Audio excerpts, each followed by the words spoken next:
is the weapon I'm going to be bump firing today. It's a CZ Scorpion Evo 9mm pistol. It has a 30 round 9mm mag, 7 3/4 inch barrel, 5-inch flash can. I've added a aftermarket safety selector. I've also added a Magpul sling, and up there is a red dot Sig Sauer optic, but I'm not going to be using that optic today because we're going to be bump firing from the hip. Let's go shoot. Today I'm going to demonstrate how to bump fire a CZ Scorpion Evo pistol. But first, a little history. I'm sure you all know the ATF.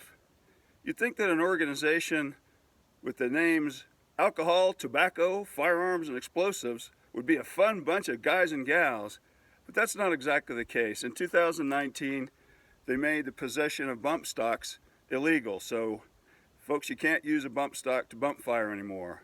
However, you can use your belt loop.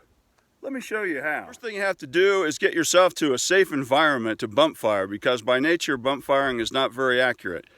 I'm a long way from any civilization and I have a very high, probably a 70-foot backstop behind me, so it's a very safe place to bump fire. Let's look at the difference between standard firing and bump firing. In standard firing, you firmly grasp the gun, aim in the direction of your target, gently squeeze the trigger, and it fires. Bump firing, however, the concept is different. You want to keep your finger stationary, trigger finger stationary, and move the gun towards the target. Now, how do you keep the trigger finger stationary? You can use a belt loop. So finger on the trigger, through the belt loop, bump fire. Here's another angle.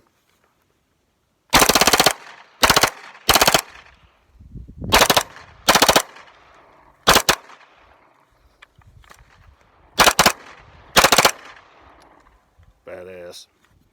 Now you know how to belt loop bump fire a CZ pistol. Let's just hope the ATF doesn't outlaw belt loops. Otherwise, there are going to be a lot of shooters out here with droopy drawers.